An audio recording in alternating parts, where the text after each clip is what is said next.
In this video, I'm going to show you how to update your bank account for an IRS payment plan.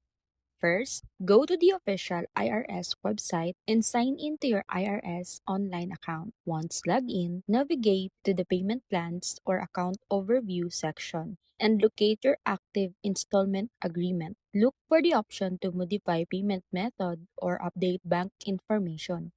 Enter your new bank routing number and account number carefully. Then review the details before submitting to avoid errors.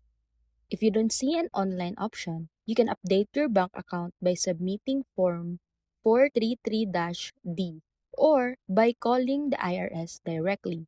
Be sure to make the change several days before your next scheduled payment to give the IRS time to process the update.